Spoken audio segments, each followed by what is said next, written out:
शास्त्रियों में अमित शास्त्री आज आपसे चर्चा करने वाला हूँ। हिंदी के बहुत ही महत्वपूर्ण 30 प्रश्नों पर लगभग हम चर्चा करेंगे जो कि आपके परीक्षा के लिए महत्वपूर्ण है। तो चलिए शुरुआत करें। पहला है, अलंकार का नाम बताओ।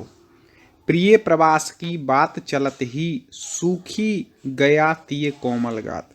जैसे ही प्रिय प्रवास की बात चली तो कोमल गात उनका सूख गया, मतलब इतनी बड़ा चढ़ा करके बिल्कुल बात कर रहे हैं, इसलिए यहाँ पर कौन सा हो जाएगा, अति संयुक्ति अलंकार हो जाएगा। ठीक है, वो हाँ पढ़ करके समझना पड़ता है।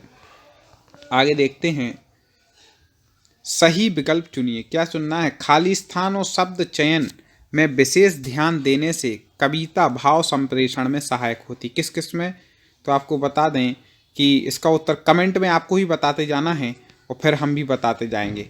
ठीक है, तो अलंकारों के सार्थक प्रयोग से क्या होता है कि अलंकारों के सार्थक प्रयोग शब्द चयन से भाव संप्रेषण में सहायता मिलती है। आगे देखते हैं, सही विकल्प चुने। रस खाली स्थान है। कैसा है, जब रस होता है तो क्या आता है, आनंद। तो रस कैसा है, आनंद स्वरूप। एक और बात बता दें, आपने चैनल को तो सब्सक्राइब कर ही लिया होगा, क्योंकि ऐसे बहुत ही महत्वपूर्ण वीडियो चाहे हिंदी के हों, चाहे संस्कृत के हों, चाहे बाल विकास आदि के हों, हम आप तक लेकर के आते रहते हैं। चैनल पे बहुत से वीडियो अपलोड हैं, आप प्ले लिस्ट में जा करके आपको जो भी वीडियो देखना है वो ज़रूर देखें। और आप यदि पूरी तैयारी सिलेबस के अनुसार करना चाहते हैं तो यूट्यूब पर सर्च करें टॉप 50 स्टडी और इस हमारे YouTube चैनल से जुड़ जाएं। आपको हम पूरी तैयारी टॉप 50 स्टडी YouTube चैनल के माध्यम से कराएंगे। आगे देखें, सही विकल्प चुने। भाव दशा के कारण वचन में आए परिवर्तन को क्या कहते हैं। भाव दशा के कारण यदि वचनों में परिवर्तन आ रहा तो क्या कहेंगे, उसको वाचिक। ठीक है, अब वाचिक क्या कह लेंगे, क्योंकि भावों में परिवर्तन आ रहा है तो अनुभाव कहलाएगा। क्या कहलाएगा, वाचिक अनुभाव। आगे देखते हैं, सही विकल्प चुनिए। काव्य, कविता या पद्य साहित्य की वह विधा है जिसमें किसी कहानी या मनोभाव को खाली स्थान किसी भाषा के द्वारा अभिव्यक्त किया जाता है। किस रूप से किया जाता है, तो आपको बता दें कि यहाँ पर कलात्मक रूप से कविता में वह प्रस्तुत किया जाता है। ठीक है, आगे देखते हैं, पल्लवन में सूत्र, वाक्य, विचार या भाव को क्या दिया जाता है। पल्लवन में विस्तार दिया जाता है तो क्या हो जाएगा, मात्र विस्तार दिया जाता है। ठीक है, मात्रा विस्तार नहीं होगा, मात्र होगा, याद रखिएगा। आगे बहुत अच्छे महत्वपूर्ण क्वेश्चन है, वीडियो पूरा देखना। पल्लवन और गद्य से पूछे जाते हैं कई बार क्वेश्चन। लोग सबसे ज़्यादा इसी क्वेश्चनों में गलती करके आते हैं हिंदी में, इसलिए आप पढ़ लें। पल्लवन सामान्यतः खाली स्थान भाषा में किया जाता है, तो किसमें, गद्य भाषा में किया जाता है पल्लवन। पल्लवन और संक्षिप्तीकरण दो चीज़ें हैं। संक्षिप्तीकरण करते समय क्या करना चाहिए, अलंकार शैली का प्रयोग नहीं करना चाहिए। जब संक्षिप्तीकरण कर रहे हैं तो अलंकार शैली का प्रयोग नहीं करना है, याद रखना इस बात को। ज्ञान की किसी विशेष विधा कार्य क्षेत्र में प्रयोग किए जाने वाले शब्दों को क्या कहते हैं, तो पारिभाषिक शब्दावली। किसी विशेष विधा या कार्य क्षेत्र में जो शब्दों का प्रयोग कहलाता है वो क्या है, पारिभाषिक शब्दावली है। आगे, चमत्कार की क्षमता रखने वाले एक ही श्लोक को खाली स्थान कहते हैं। जिसमें चमत्कार की क्षमता ऐसा एक ही श्लोक वह क्या कहलाता है, मुक्तक। आपने सुने होंगे, कबीर इत्यादि के दोहे हैं वो, मुक्तक 4 लाइन के होते हैं। ठीक है, आगे देखें, खंड काव्य में मुख्य चरित्र की किसी एक प्रमुख विशेषता का चित्रण होने के कारण अधिक खाली स्थान नहीं होता। क्या नहीं होता, विविधता और विस्तार नहीं हो पाता है, क्योंकि एक ही मुख्य चरित्र रहता है खंड काव्य में। महाकाव्य होता तो उसमें पूरा जीवन चरित्र रहता है, इसलिए वहाँ पर हो जाता विविधता विस्तार। खंड काव्य में नहीं हो पाता वो। हाथी का पर्यायवाची कई बार पूछा गया है, हाथी का पर्यायवाची बताओ, तो सबको पता है कि मतंग क्या होता है, हाथी का पर्यायवाची होता है। सही आंसर है मतंग, आप लगा लीजिएगा। हमारे बताने से पहले आप भी कमेंट में उत्तर बता सकते हैं, और यूट्यूब पे आपको सर्च करना है टॉप 50 स्टडी और इस चैनल से आपको जुड़ जाना है। पूरी तैयारी यहाँ पर हम आपको कराएंगे। इनमें से क्या कविता के पदों में सक्रियता और प्रभावशीलता लाता है, क्या लाता है, तो आपको बता दें काव्य गुण। काव्य गुण है वह कविता के पदों में सक्रियता प्रभावशीलता लाता है। निम्न में से ओड़ा प्रत्यय से बना शब्द, प्रत्यय शब्द के बाद लगते हैं, तो ओड़ा आप देख लें किसके बाद में है, तो हसोड़ा। क्या बन जाएगा, हसोड़ा। देखिए ये है ओड़ा। ठीक है, हसोड़ा ये वाला बिल्कुल सही हो जाएगा। अगला देखें, निम्न में ऐसे गार प्रत्यय से बना शब्द। अब गार देखो किसमें, इसमें तो गर है लास्ट में, इसमें भी गर है, इसमें भी, इसमें है गार, तो मददगार, ये उसका उत्तर ठीक हो जाएगा। ऐसे हमें सही उत्तर लगाना है, पहचानना है। ठीक है, वीडियो को लाइक जरूर कर देना दोस्तों, ऐसे प्रश्न आगे भी आप तक आते रहें। ठोस का विलोम है, ठोस का विलोम क्या हो जाएगा? ठोस मतलब कठोर, तरल, ठोस का विलोम क्या हो जाएगा? तरल। बिल्कुल स्पीड से हमें लेना है, समय को बचा करके आपके ज़्यादा से ज़्यादा क्वेश्चन हम कंप्लीट कराने का प्रयास करते हैं। तो चलिए आगे बढ़ते हैं अगला प्रश्न के लिए। भाषा की सबसे छोटी इकाई, बोली किसकी इकाई है? तो बोली भाषा की सबसे छोटी इकाई।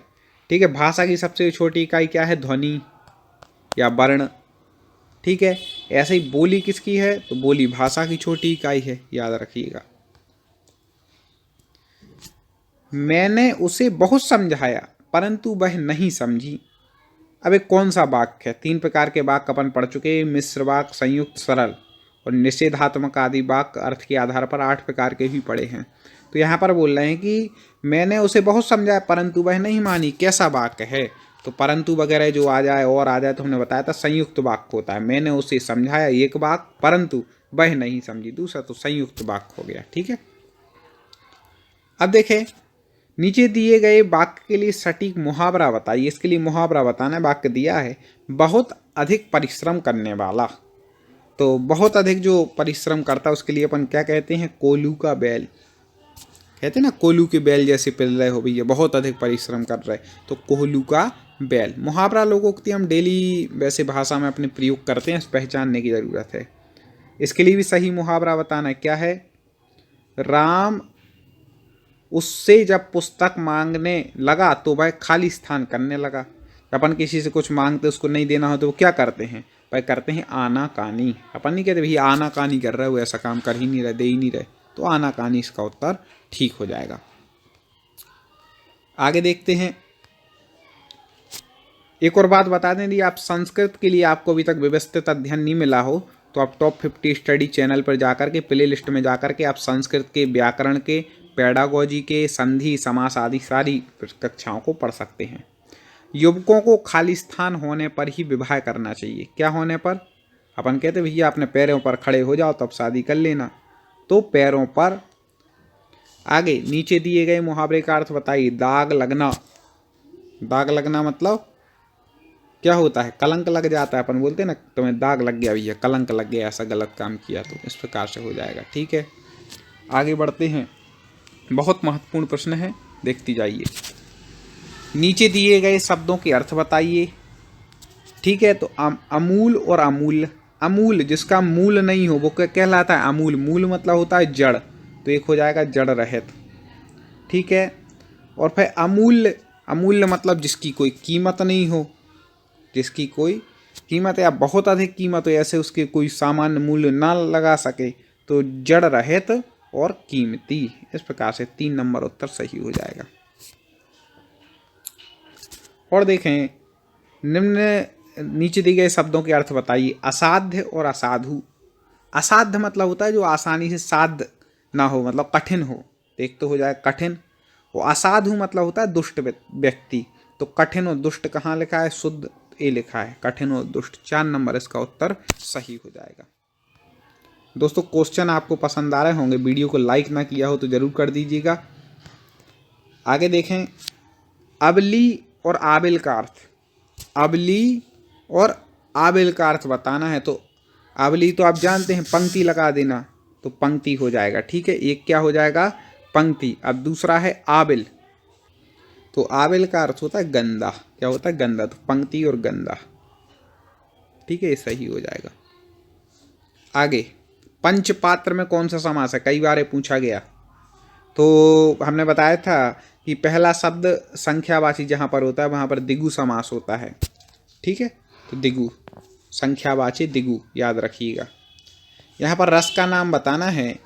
प्रिय पति वह मेरा प्राण प्यारा कहाँ है, दुख जलधि निम्न का सहारा कहाँ है, अब तक जिसको मैं देख के जे चुकी वह हृदय हमारा नेत्र तारा कहाँ है। तो यहाँ पर कौन सा? अब यहाँ पर बिछुड़ने की बात हो रही है कि भैया कहाँ है, तो करुण रस यहाँ पर हो जाएगा। करुणा प्रकट हो रही है अपने पति के लिए। ठीक है, इसलिए वह करुण रस यहाँ पर हो जाएगा। अगला देखते हैं, छंद शब्द का मुख्य अर्थ। छंद शब्द का मुख्य अर्थ बंधन है। खाली स्थान नियमों के आधारित काव्य रचना को छंद कहा जाता है। तो कौन कौन से नियम है वो बताना है। तो देखें, छंद में क्या क्या होता है आप सबको बिल्कुल याद होना चाहिए। तो कई बार पूछा जाता है, गति होती है, तुक होती, मात्रा विराम। तो कहाँ है? गति, तुक, मात्रा विराम। ठीक है, इस प्रकार से इसका उत्तर ये सही हो जाएगा। और अगला देखते हैं, उससे पहले बता दें लाइक जरूर करना दोस्तों, शेयर भी अपने दोस्तों तक कीजिए, जिससे वो लोग भी हिंदी अच्छे से पढ़ सके। आगे देखें, खाली स्थान से व्यंग्यार्थ का बोध होता है। व्यंग्यार्थ मतलब व्यंग का कहाँ पर बोध होता है? व्यंजना शब्द शक्ति में क्या होता है? व्यंग्यार्थ का बोध होता है। हमें उम्मीद है आपको पूरे क्वेश्चन बड़े अच्छे पसंद आ रहे हैं। आप इसी तरह अपना अध्ययन करते रहें।